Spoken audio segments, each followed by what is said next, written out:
कराची के ताजिर रहनुमा ज़ुबैर मोतीवाला साहब हमारे साथ मौजूद हैं। ज़ुबैर भाई, थैंक यू वेरी मच।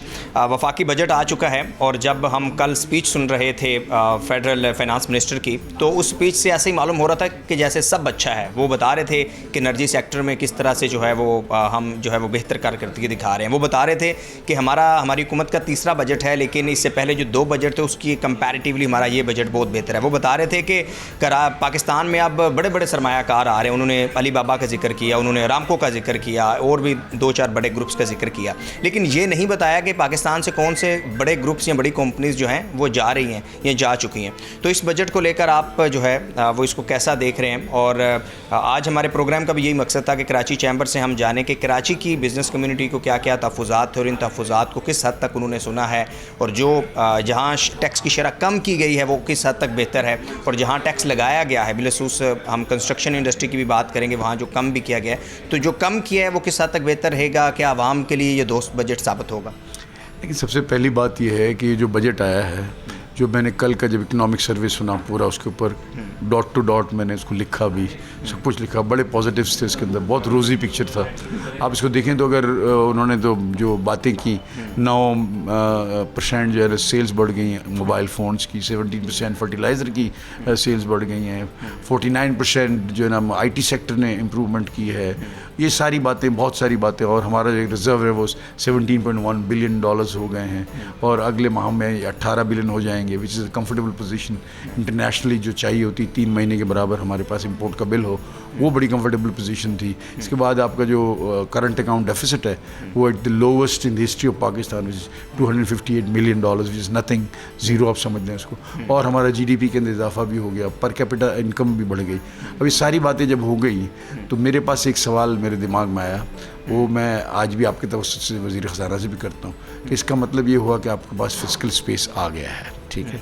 आपके पास अभी ऐसी साजगार माहौल आपके पास है कि आप अब दूसरे उन शोबों पर तवज्जो दें जहाँ हमें ज़रूरत है, जिससे पाकिस्तान की तरक्की का इन्हिसार है। हम क्या उन आज जो आपको ये सारी चीज़ें नज़र आ रही हैं वो किस वजह से हैं?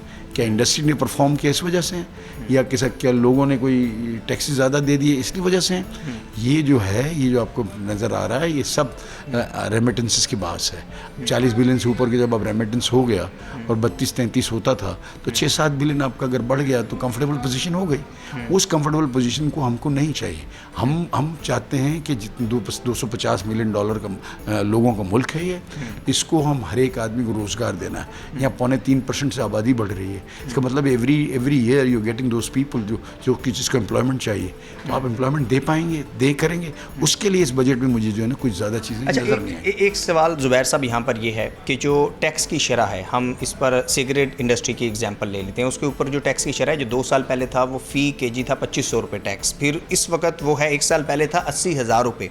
यानी इससे मुराद ये है कि आपने एक इंडस्ट्री के ऊपर इतना ज़्यादा टैक्स लगा दिया है कि वो काम अब लोकली इंडस्ट्री लगाने की बजाय वो स्मगल्ड होकर आ रहा है। यानी इस वक्त भी हमें वही सिगरेट है, वही सब कुछ यहाँ पर मिल रहा है। और इसके ऊपर हाजा आसफ साहब ने भी बड़ी आवाज़ उठाई थी कि जो सिगरेट मैन्युफैक्चरिंग के ऊपर इस तरह टैक्स, और सिर्फ ये सिगरेट इंडस्ट्री की बात नहीं है, और भी बहुत सारे ऐसे मैन्युफैक्चरिंग यूनिट्स हैं जिनके ऊपर टैक्स की शरह इस कदर ज़्यादा है कि वो बजाय इसके कि एक अलग से यूनिट लगे, वो स्मगल्ड होकर आ रहा है। इसकी एक एग्जाम्पल सिगरेट ये है। नहीं, मैं आपको बताऊँ, सिगरेट जो है ना वो दुनिया भर के अंदर, अगर आप दुबई चले जाएँ तो जो पैकेट यहाँ ₹100 का है मिसाल के तौर पर, तो वहाँ ₹300 का है। अगर हम इंग्लैंड चले जाएँ तो वही पैकेट ₹600 का है। It is not the matter of taxes.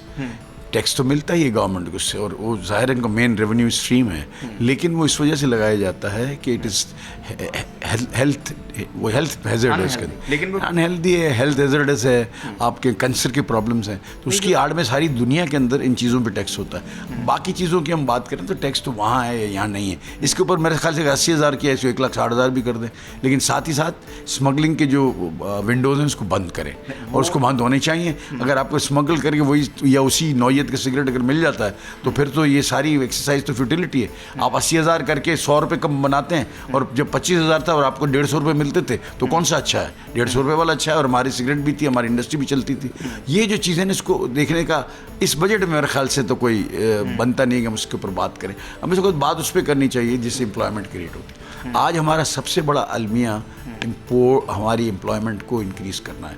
मेरी नज़र में इससे बड़ा कोई मसला इस वक्त मुल्क में नहीं है। अगर आप इसको देखें, अगर इसको बढ़ाने के लिए क्या करें, कोई सवाल है क्या करें? अच्छा भाई क्या करें?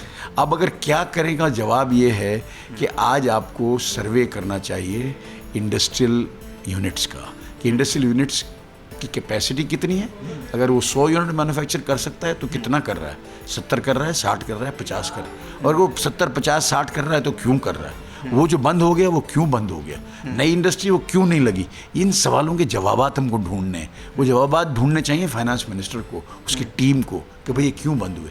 तब जब आप इसको देखेंगे, और मैं तो ये भी ऑफ़र करता हूँ कि आप जो इंटरनेशनल एजेंसीज़ हैं, गर्जी है, मैसीज़ है, कोटेक्ना है, SGS है, बहुत सारे इंटरनेशनल एजेंसीज़ हैं जो कि ये काम करते हैं। आप सर्वे करें, उनको दें ये काम और उनको कहें कि कॉस्ट कंपैरिजन चार्ट बनाएं कि हमारे जो 6 मुल्क हैं, हम India, Pakistan, Bangladesh, Vietnam, Cambodia और श्रीलंका, ये 6 तकरीबन जो है ना इस वक्त है। आप 6 के 6 की कंपैरिजन बनाएं।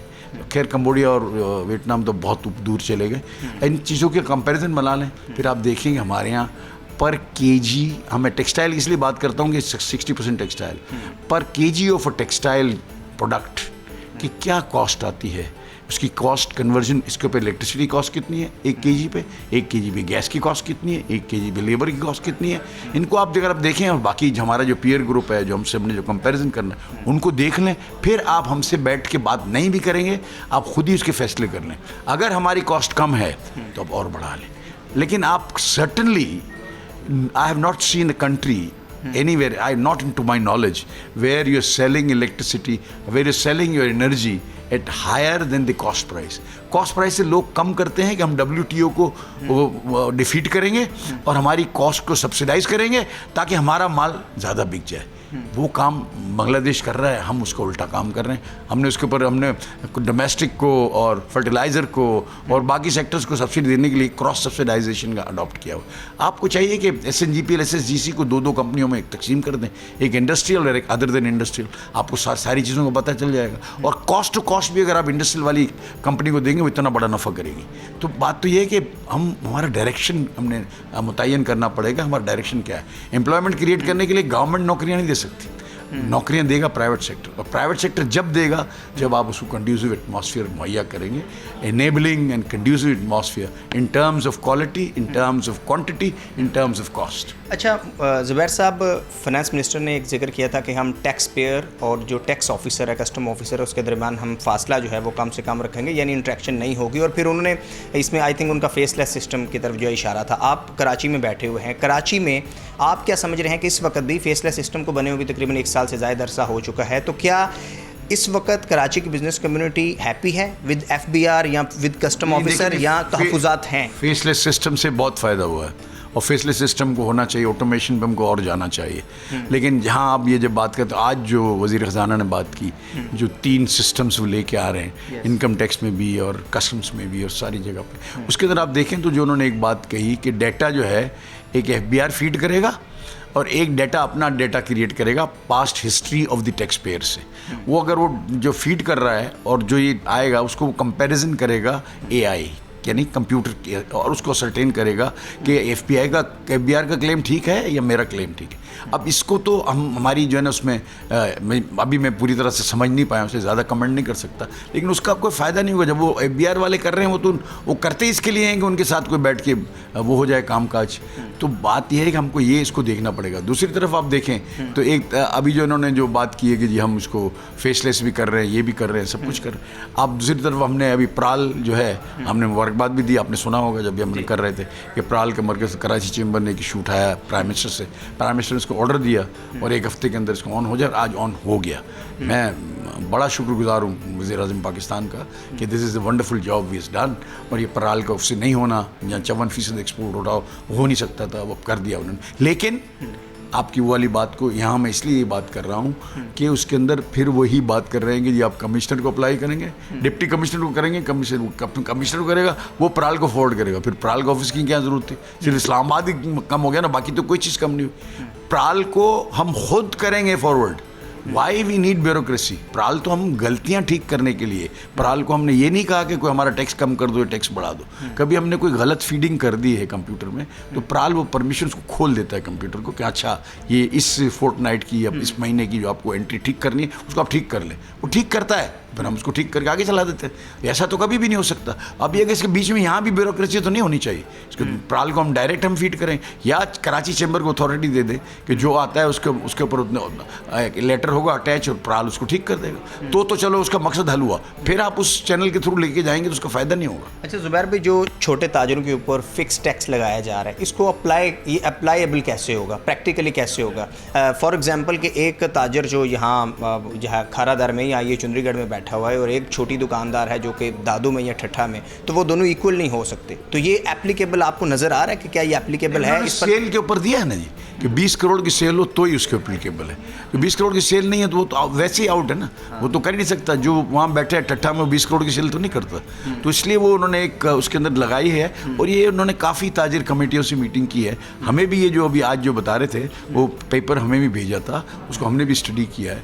और मैं समझता हूँ कि देखें ये जो है एप्लीकेबल समझते हैं। मैं समझता हूँ अगर हैरेसमेंट का एलिमेंट कम हो जाए, वो कह रहे हैं जी बार कोड लगा होगा और वो तख्ती लग जाएगी तो कोई आएगा नहीं, और मिनिमम टैक्स 25,000 होगा। ये मिनिमम 25,000 है ना, ये बड़ा प्रॉब्लम है। वो कहेंगे जी मैं उसको करेगा जी मेरा 24,000 बनते हो, बोलता है मुझे नहीं जानता हूँ, तुम्हारा 30,000 बनता है, नहीं तो मुझे पैसे दो।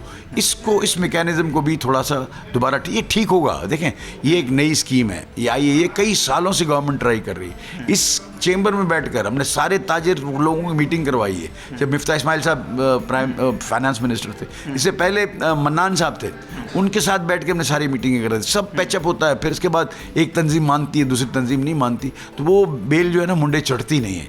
तो बात ये है कि उसको ये भी एक अनाउंसमेंट है, अल्लाह करे ये हो जाए और सबको टैक्स देना चाहिए इस मुल्क के अंदर। वज़ीर ख़जाना को आप एलिजिबल कैपेबल समझते हैं कि हाँ जी वो चाहते हैं और वो कर भी सकते हैं? एक ये भी तो इशू है। देखें दोनों अलग अलग बात है। केपेबल और एलिजिबल ये दोनों अलग चीज़ें। ही इज़ केपेबल, ठीक है। ये जो बजट उन्होंने बनाया, बाकी जब हम इनसे बात करते हैं तो ही इज़ केपेबल पर्सन और लर्नड आदमी है।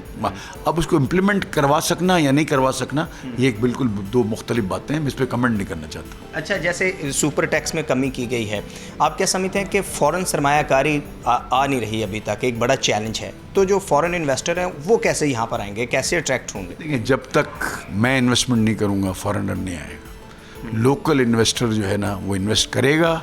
आप अगर किसी मुल्क में जाते हैं तो देखते हैं ना इतनी लोकल लोग हैं, फिर इसके बाद आप इन्वेस्टमेंट करते हैं। अगर लोकल इन्वेस्टर नहीं कर रहा, इसका क्या मतलब है कि लोकल इन्वेस्टर गवर्नमेंट से खुश नहीं है, या माहौल ठीक नहीं है, या प्रॉब्लम्स हैं, या नफ़ा नहीं है। ये सारी चीज़ें, और तो कुछ नहीं ना। ये चीज़ें आदमी देखता है कि प्रॉफिटेबिलिटी नहीं है, या इंफ्रास्ट्रक्चर के प्रॉब्लम्स हैं, जो भी प्रॉब्लम्स हैं, तो मैं इन्वेस्टमेंट नहीं करता। अब मुझे बताएं, जब मैं लोकल पाकिस्तान वाला अगर इन्वेस्टमेंट नहीं करता तो बाहर वाला कैसे करेगा?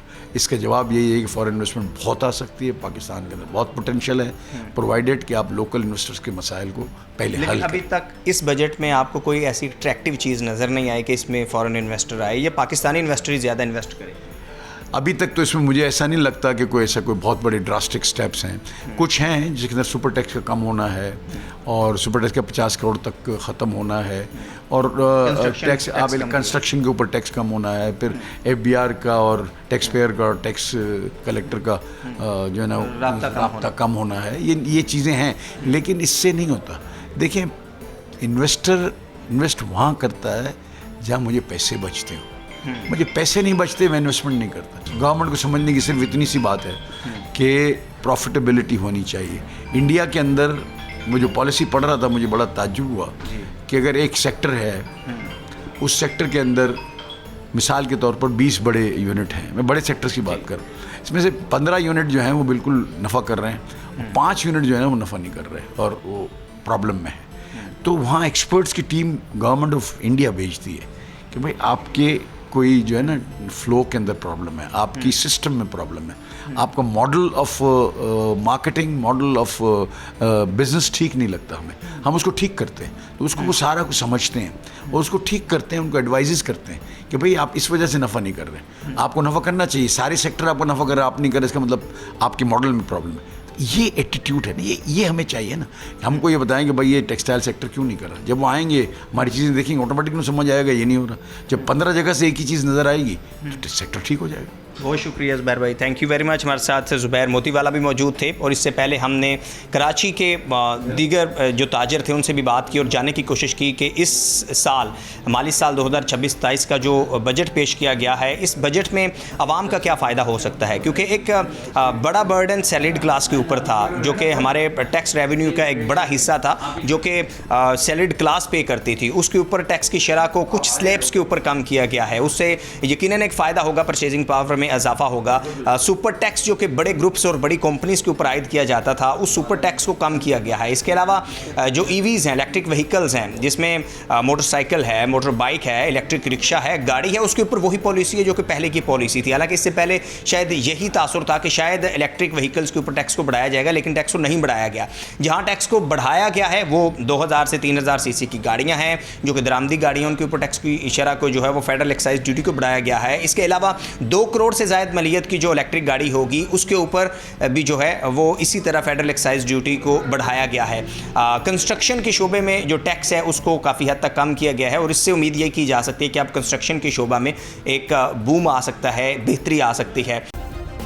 सब्सक्राइब करें और बेल दबाएं ताकि कोई खबर रह न जाए।